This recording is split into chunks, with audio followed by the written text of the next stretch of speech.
अध्याय 36। यसैले बजलेल, ओहोलिआब र प्रत्येक निपुण मानिस जसलाई यो पवित्र स्थान बनाउने काम गर्न परमप्रभुले ज्ञान र दक्षता दिनुभएको छ, तिनीहरू सबैले परमप्रभुले आज्ञा गर्नुभए अनुसार काम गरून्। तब बजलेल, ओहोलिआब र परमप्रभुले दक्षता र काम गर्नलाई प्रेरणा दिनुभएका सबै मानिसहरूलाई मूसाले बोलाए। इजरायलीहरूले पवित्र स्थानको निर्माण कार्यको निम्ति जे ल्याएका थिए ती सबै भेटी तिनीहरूले मूसाको हातबाट लिए। मानिसहरूले बिहानै पिछे स्वेच्छाले अरू पनि भेटी ल्याउँथे। पवित्र स्थानका काम गर्ने सबै निपुण मानिसहरू आफ्नो काम छोडेर मूसा कहाँ आए र तिनीहरूले मूसालाई भने, परमप्रभुले बनाउनलाई आज्ञा गर्नुभएको कामको निम्ति चाहिएको भन्दा पनि औधी ज्यादा सामानहरू मानिसले ल्याउँदैछन्।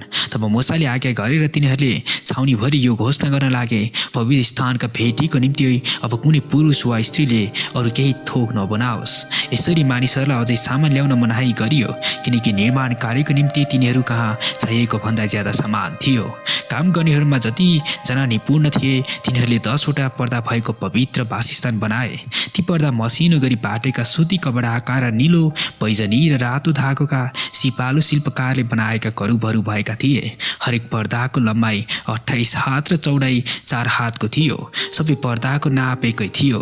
तिनीहरूले 5 पर्दा एक अर्कोसित गाँसे, अर्का 5वटा पर्दा पनि एक अर्कोसित गाँसे। पहिलो गाँसिएको भागको पल्लो पर्दाको छेउमा तिनीहरूले निलो सिर्काउनी बनाए। दोस्रो गाँसिएको भागको पल्लो पर्दाको छेउमा पनि त्यसै गरे। एउटा पर्दामा तिनीहरूले 50वटा सुर्काउनी बनाए र अर्को गाँसिएको भागको पल्लो पर्दामा पनि तिनीहरूले 50वटा सुर्काउनी बनाए। ती सुर्काउनीहरू एक दोस्रोका सामान्य थिए। तिनीहरूले सुनका 50वटा अङ्कुशे बनाएर पर्दाका 2 भाग एकअर्कासँग जोडे। यसरी पवित्र वासस्थान एउटै भयो। पवित्र वासस्थान माथिका पालको निम्ति तिनीहरूले बाख्राको पुत्लाका 11वटा पर्दाहरू बनाए। हरेक पर्दाको लम्बाइ 30 र चौडाइ 4 हातको थियो। ती 11वटा पर्दा एउटै नापका थिए। तिनीहरूले 5वटा पर्दा एकसाथ र 6वटा पर्दा एकसाथ जोडे। पहिलो गाँसिएको भागको पल्लो पर्दाको छेउमा तिनीहरूले 50वटा सुर्काउनी बनाए। अर्को गाँसिएको भागको पल्लो पर्दाको छेउमा पनि तिनीहरूले 50वटा सुर्काउनी बनाए। फेरि तिनीहरूले त्यो पाल जोडेर एउटै पार्नका निम्ति काँसाका 50वटा अङ्कुशे बनाए। पालको निम्ति तिनीहरूले रातो रङले रङ्गाएको भेडाका छालहरूको एउटा छत बनाए र त्यसमाथि सिल्का छालाहरूको अर्को एउटा छत बनाए। तिनले पवित्र वासस्थानको निम्ति बबुल काठका फल्याकहरू ठाडो ठाडो बनाए। हरेक फल्याकको लम्बाइ 10 हात र चौडाइ 1 हात आधाको थियो। हरेक फल्याकमा 2-2वटा चोसा एकअर्काको सामुन्ने राखिएका थिए। यस्तै किसिमले तिनीहरूले पवित्र वासस्थानका सबै फल्याकहरू बनाए। तिनीहरूले पवित्र वासस्थानको दक्षिण भागको निम्ति 20वटा फल्याक र 20वटा फल्याकका मुन्तिर चाँदीका 40वटा आधार बनाए। एक फल्याकको मुन्तिर 2 आधार र हरेक चासो मुनि एउटा आधार। अर्कोतिर अर्थात् पवित्र वासस्थानको उत्तर तिनीहरूले 20वटा फल्याक र तिनका निम्ति चाँदीका 40वटा आधार बनाए। हरेक फल्याकको मुन्तिर 2वटा आधार। पवित्र वासस्थानको पश्चिमतिर टाढाका भागको निम्ति तिनीहरूले 6वटा फल्याक बनाए। पवित्र वासस्थानका टाढाका कुनाहरूको निम्ति तिनले 2वटा फल्याक बनाए। ती 2 कुनाका फल्याकहरू तलदेखि माथिसम्म दुब्बर खप्टिएका थिए। यसरी ती एउटै मुद्रामा जोडिएका थिए। यसै गरी तिनीहरूले 2 एकनास बनाए। जम्मा 8वटा फल्याक भए र तिनका निम्ति चाँदीका 16वटा आधार बनाइए। एक फल्याकको मुन्तिर 2-2वटा आधार थिए। तिनीहरूले बबुल काठका बारहरू बनाए। पवित्र वासस्थानको एकापट्टिका फल्याकहरूमा निम्ति 5वटा बार र अर्कोपट्टिका फल्याकहरूका निम्ति 5वटा बार र पश्चिमतिर टाढाको भागका फल्याकहरूका निम्ति 5वटा बार। तिनीहरूले फल्याकहरूका बीचमा हुने बार चाहिँ एक छेउबाट अर्को छेउसम्म पुग्ने बनाए। तिनीहरूले ती फल्याकहरू सुनले मोहरे र बारहरू पक्रनका निम्ति सुनका मुन्द्राहरू बनाए। ती बारहरू पनि तिनीहरूले सुनले मोहरे। तिनीहरूले निलो, बैजनी, रातो धागो र मसिनो गरी बाटेको सुती कपडाको एउटा छेक्ने पर्दा बनाए। त्यो निपुण शिल्पकारको काम भएका करुबहरू भएको थियो। तिनीहरूले त्यसको निम्ति बबुल काठका 4वटा खम्बाहरू बनाएर सुनले मोहरे। तिनका अङ्कुशेहरू सुनका थिए। तिनीहरूले तिनका निम्ति चाँदीका 4वटा आधारहरू बनाए। तिनीहरूले पालको ढोकाको निम्ति निलो, बैजनी, रातो धागो र मसिनो गरी बाटेको सुती कपडाको बुट्टा भर्नेको काम भएको एउटा पर्दा बनाए। तिनीहरूले त्यसका 5वटा खम्बा तिनका अङ्कुशेहरू समेत बनाए। तिनीहरूले खम्बाका टुप्पा र तिनका फित्ता सुनले मोहरे र तिनका 5वटा आधार काँसाका बनाए। अध्याय 37। बजलेलले बबुल काठको सन्दुक बनाए। त्यसको लम्बाइ 2 हात आधा, चौडाइ 1 हात आधा र उचाइ 1 हात आधाको थियो। तिनले त्यसको भित्री र बाहिरी निखुर सुनले मोहरे र त्यसको वरिपरि सुनको बीट बनाए। तिनले त्यसको निम्ति सुनका 4वटा मुद्रा ढाले र ती त्यसका 4 खुट्टामा लगाए, 2वटा मुद्रा एकातिर र 2वटा मुद्रा अर्कोतिर। तब तिनले बबुल काठका डन्डाहरू बनाएर ती सुनले मोहरे। तिनले ती डन्डाहरू सन्दुकका 2तिर भएका मुद्राहरूमा त्यो बोक्नका निम्ति हाले। तिनले निखुर सुनको एउटा कृपा आसन बनाए। त्यसको लम्बाइ 2 हात आधा र चौडाइ 1 हात आधाको थियो।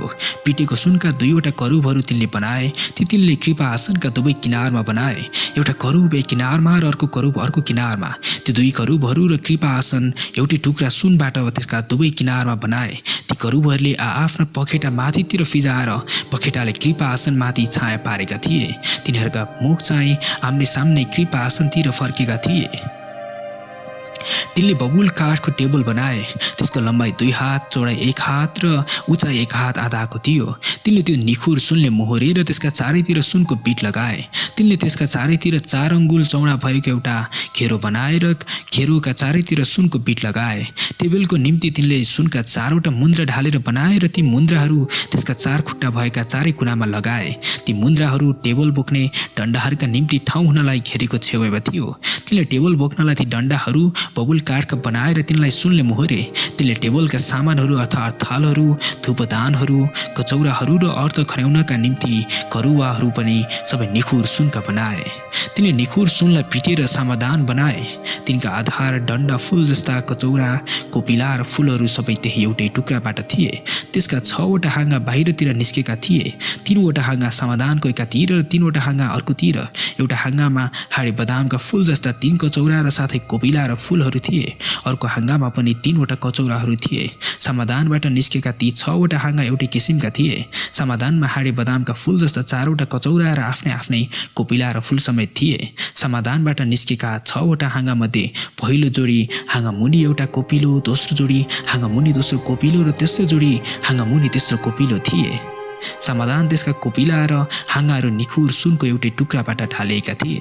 तिनले त्यसका 7वटा दियाहरू र त्यसका सलेदोका चिम्टा र त्यसका मोसोदानी निखुर सुनका बनाए। तिनले समाधान र त्यसका सबै पात्रहरू 1 तोडा निखुर सुनका बनाएका थिए।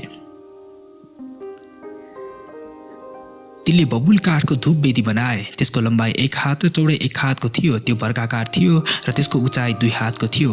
त्यसका सिङहरू त्यही एउटै टुक्रा काठकै थिए। तिनले त्यसका माथिल्लो र चारैतिरका पाटाहरू त्यसका सिङहरू समेत निखुर सुनले मोहरे र त्यसको निम्ति वरिपरि सुनको एउटा बीट बनाए। त्यो बोक्ने डन्डाहरूका निम्ति खर हुनलाई तिनले त्यसको बीटमुनि वेदीका दुवै पाटामा सुनका 2वटा मुद्रा बनाएर त्यसका 2तिर लगाए। डन्डाहरू बबुल काठका बनाएर तिनले सुनले मोहरे। तिनले अभिषेक गर्ने पवित्र तेल र अत्तर बनाउनेले जस्तै सुगन्धित शुद्ध धूप बनाए। अध्याय 38। तिनले बबुल काठको होम वेदी बनाए। त्यसको लम्बाइ 5 हात, चौडाइ 5 हात, वर्गाकार र त्यसको उचाइ 3 हातको थियो। त्यसका चारै कुनामा तिनले सिङहरू बनाए। ती सिङ र वेदी त्यही एउटै टुक्राका थिए र तिनले त्यो काँसाको मोहरे। तिनले वेदीका सबै पात्रहरू, भाँडाहरू, बेल्चाहरू, छर्कने पाटाहरू, मासु उठाउने काँटाहरू र आगो राख्ने पात्रहरू काँसाका बनाए। वेदीको निम्ति त्यसको मुन्ती र चारैतिर बीटमुनि त्यसको बीचसम्म पुग्ने काँसाका जालीको एउटा झिन्जा तिनले बनाए। त्यस काँसाको झिन्जाका 4 कुनाका निम्ति डन्डाहरूको खर हुनलाई तिनले 4वटा मुद्रा ढाले। डन्डाहरू बबुल काठका बनाएर तिनले ती काँसाले मोहरे। ती डन्डाहरू वेदीका किनाराका मुद्राहरूमा त्यो बोक्नलाई हाले। तिनले ती फल्याकबाट त्यो खोक्रो बनाए। तिनले भेट हुने पालको ढोकामा सेवा गर्ने स्त्रीहरूका ऐनाबाट काँसाका धुने भाँडा र त्यसका खुट्टा बनाए। तब तिनले चोक बनाए। त्यसको दक्षिण भागको लम्बाइ 100 हातको थियो र त्यसको मसिनो गरी बाटेको सुती कपडाका पर्दाहरू थिए। तिनका खम्बाहरू 20वटा र तिनका आधारहरू पनि 20वटै काँसाका थिए। खम्बाका अङ्कुशहरू र तिनका फिताहरू चाहिँ चाँदीका थिए। उत्तरका भागको निम्ति पनि 100 हात लामा पर्दाहरू स्थिर र तिनका खम्बाहरू 20वटा र तिनका आधारहरू पनि 20वटै थिए। सबै काँसाका, तर खम्बाहरूका अङ्कुशे र फिताहरू चाहिँ चाँदीका थिए। पश्चिमतर्फका निम्ति 50 हातका पर्दाहरू थिए। तिनका खम्बाहरू 10वटा र आधारहरू 10वटै थिए, तर खम्बाहरूका अङ्कुशे र फिताहरू चाँदीका थिए। पूर्व वा सूर्योदयतर्फका चौडाइ 50 हातको थियो। मूलढोकाको अर्को तर्फको निम्ति 15 हातका पर्दाहरू थिए। तिनका खम्बाहरू तिनैवटा र आधारहरू पनि तीनवटै थिए। अर्को तर्फको निम्ति यस्तै थियो, चोकको ढोकाको दायाँ र बायाँ 15-15 हातका पर्दाहरू थिए। तिनका खम्बाहरू तीनवटा र तिनका आधारहरू तीनवटै थिए। चोकका चारैपट्टि सबै पर्दाहरू मसिनो गरी बाटेको सुती कपडाका थिए। खम्बाका आधारहरू काँसाका थिए, तर खम्बाका अङ्कुशे र फिताहरू चाहिँ चाँदीका थिए। तिनका टुप्पाहरू चाँदीले मोहरीका थिए। चोकका सबै खम्बाहरूका फिताहरू चाँदीका थिए। चोकको मूल ढोकाको पर्दा बुट्टा हाल्नेको काम भएको नीलो, बैजनी, रातो धागो र मसिनो गरी बाटेको सुती कपडाको बनिएको थियो। त्यसको लम्बाइ 20 हात र उचाइ चोकको पर्दाको बराबर 5 हातको थियो।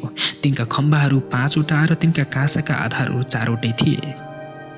तिनका अङ्कुशे र फित्ताहरू चाँदीका थिए र तिनका टुप्पाहरू पनि चाँदीले मोहरीका थिए। पवित्र वासस्थान र त्यसको वरिपरिको चोकका सबै किल्लाहरू काँसाका थिए।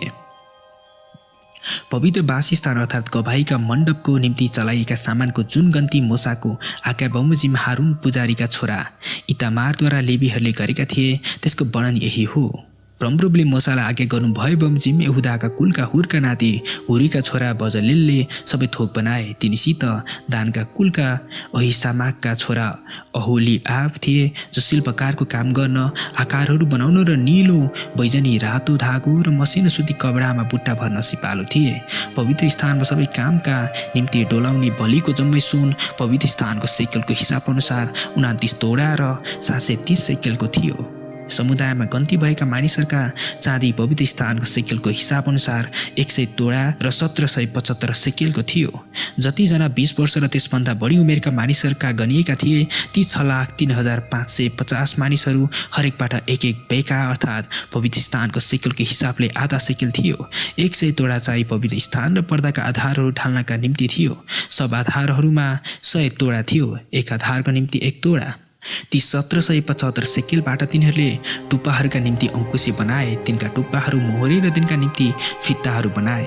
डोलाइने बलिको काँसो 70 तोडा र 2400 सेकेलको थियो।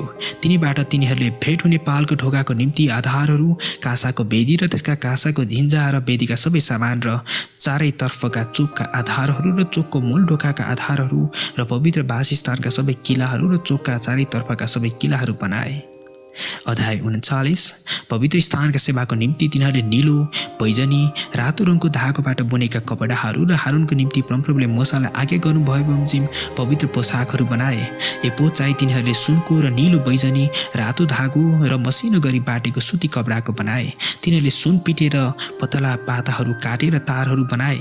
ती नीलो, बैजनी, रातो धागो र मसिनो सुती कपडामा मिलाउनलाई सिपालु शिल्पकारको काम भएको थियो। एपोदको निम्ति तिनीहरूले त्यसका दुई छेउमा गाँसेका 2 काँधे बन्धनहरू बनाए।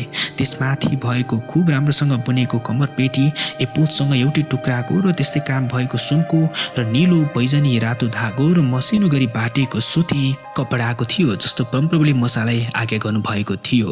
तिनीहरूले सुनका मणिघरहरूमा आनिक्सहरू जडेर इजरायलका छोराहरूका नाप छापमा झै त्यसमा लेखे। परमप्रभुले मोसालाई आज्ञा गर्नुभयो बमोजिम तिनीहरूले एपोदका काँधे बन्धनहरूमा इजरायलका छोराहरूका निम्ति सम्झनाको मणि हुनलाई ती लगाए।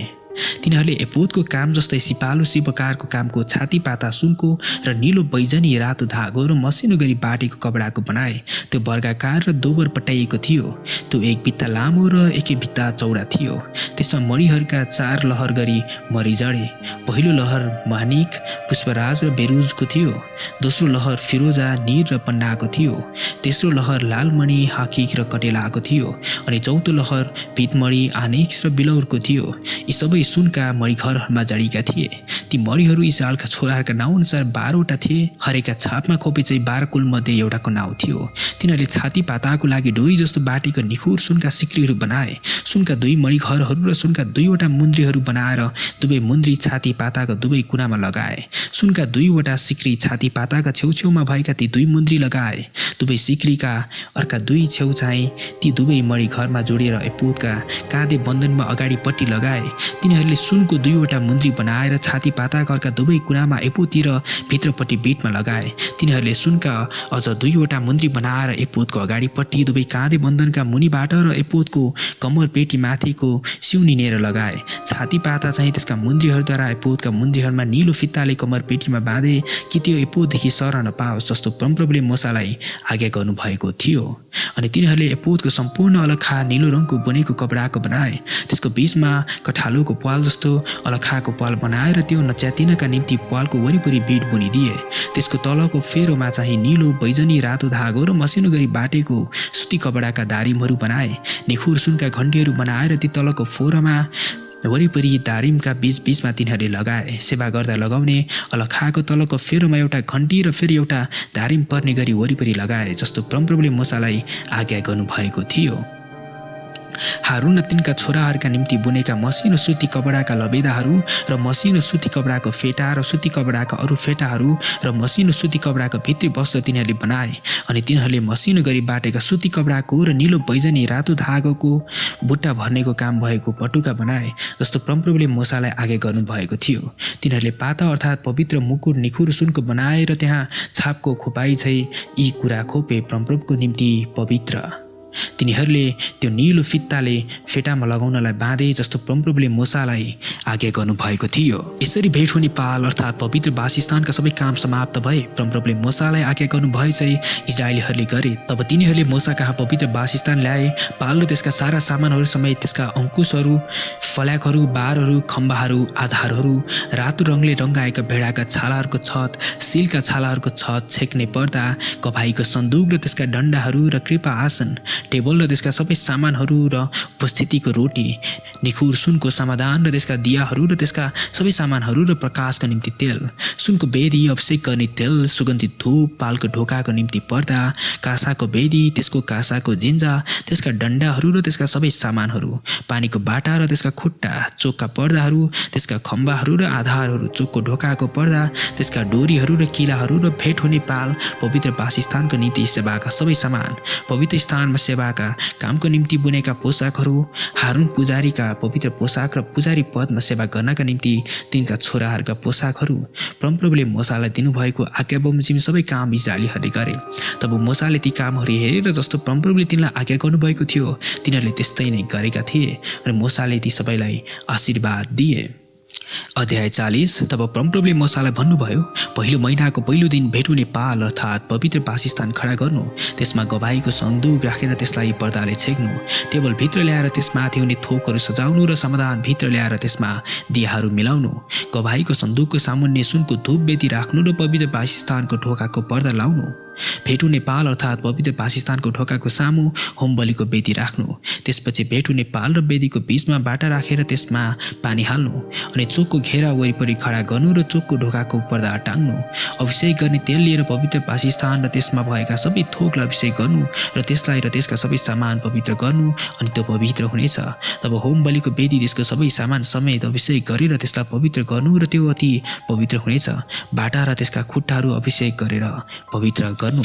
त्यसपछि हारून र त्यसका छोराहरूलाई भेट हुने पालको ढोकामा ल्याएर तिनीहरूलाई पानीले नुहाउनु, अनि हारूनलाई पवित्र पोसाक पहिराएर त्यसलाई अभिषेक गर्नु र त्यसले पुजारी पदमा मेरो सेवा गरोस् भनेर त्यसलाई पवित्र गर्नु। त्यसका छोराहरूलाई ल्याएर तिनीहरूलाई लबेदा पहिराउनु। तैँले तिनीहरूको बुवालाई अभिषेक गरे चाहिँ तिनीहरूलाई पनि अभिषेक गर्नु र तिनीहरूले पुजारी पदमा मेरो सेवा गरून्। तिनीहरूको अभिषेक चाहिँ एक अनन्त पुजारीगिरीको रूपमा तिनीहरूका सम्पूर्ण पुस्ताभरि हुनेछ। तब मोसाले त्यसै नै गरे। परमप्रभुले दिनुभएको सबै आज्ञा बमोजिम तिनले गरे। यसरी दोस्रो वर्षको पहिलो महिनाको पहिलो दिन पवित्र वासस्थान खडा गरियो। मोसाले पवित्र वासस्थान खडा गरेर त्यसका आधारहरू राखेर त्यसका फल्याकहरू ठाडो राखी तिनीहरूमा बार लगाई त्यसका खम्बाहरू खडा गरे। त्यसपछि तिनले पवित्र वासस्थानमाथि पाल फिजाएर पालमाथि छत लगाए जस्तो परमप्रभुले तिनलाई आज्ञा गर्नुभएको थियो। अनि तिनले गवाही पाटी ल्याई सन्दुकभित्र राखेर डन्डाहरू सन्दुकमा हाले र कृपा आसन सन्दुकमाथि राखे। तब तिनले सन्दुक पवित्र वासस्थानभित्र ल्याए र छेक्ने पर्दा टाँगेर गवाहीको सन्दुक छेके जस्तो परमप्रभुले तिनलाई आज्ञा गर्नुभएको थियो। अनि मोसाले भेट हुने पालमा पवित्र वासस्थानको उत्तरतर्फ पर्दाको बाहिरपट्टि टेबल राखे। त्यसपछि तिनले त्यसमाथि परमप्रभुको सामुन्ने रोटी सजाएर राखे जस्तो परमप्रभुले तिनलाई आज्ञा गर्नुभएको थियो। तिनले भेट हुने पालमा टेबलको सामु पवित्र वासस्थानको दक्षिणतिर समाधान राखे। तिनले परमप्रभुको सामुन्ने दियाहरू मिलाए जस्तो परमप्रभुले तिनलाई आज्ञा गर्नुभएको थियो। मूसाले भेट हुने पालमा पर्दाको सामु सुनको वेदी राखे। तिनले त्यसमा सुगन्धित धूप बाले जस्तो परमप्रभुले तिनलाई आज्ञा गर्नुभएको थियो। अनि तिनले पवित्र वासस्थानको ढोकामा पर्दा टाँगे। तब तिनले भेट हुने पाल अर्थात् पवित्र वासस्थानको ढोकामा होम बलिको वेदी राखेर त्यसमा होम बलि र अन्न बलि चढाए जस्तो परमप्रभुले तिनलाई आज्ञा गर्नुभएको थियो। तिनले भेट हुने पाल र वेदीको बीचमा बाटा राखेर थुनालाई पानी हाले। मूसा, हारून र तिनका छोराहरूले त्यसमा आफ्ना हात खुट्टा धोए। तिनीहरू भेट हुने पालमा पस्दा अथवा वेदीमा जाँदा तिनीहरूले हात खुट्टा धुने गर्थे जस्तो परमप्रभुले मूसालाई आज्ञा गर्नुभएको थियो। तब मूसाले पवित्र वासस्थान र वेदीका चारैतिर चोकको घेरा खडा गरे र चोकको ढोकाको पर्दा टाँगे। यसरी मूसाले काम समाप्त गरे। तब भेट हुने पाल बादलले छोप्यो र परमप्रभुको महिमाले पवित्र वासस्थान भरियो। अनि मूसा भेट हुने पालमा पस्न सकेनन् किनकि त्यो बादल त्यसमा बसिरह्यो र परमप्रभुको महिमाले पवित्र वासस्थान भरियो। आफ्ना सबै यात्राहरूमा जब त्यो बादल पवित्र वासस्थानबाट माथि उठ्थ्यो तब इस्राएलीहरू अघि बढ्थे। तर त्यो बादल माथि उठेन भने जुन दिनसम्म त्यो माथि उठ्दैन थियो तिनीहरू हिँड्दैनथे। तसर्थ सबै इस्राएलीहरूका घराना अघि र तिनीहरूका सबै यात्राभरि दिउँसो परमप्रभुको बादल पवित्र वासस्थानमा हुन्थ्यो र राति चाहिँ बादलमा आगो हुन्थ्यो।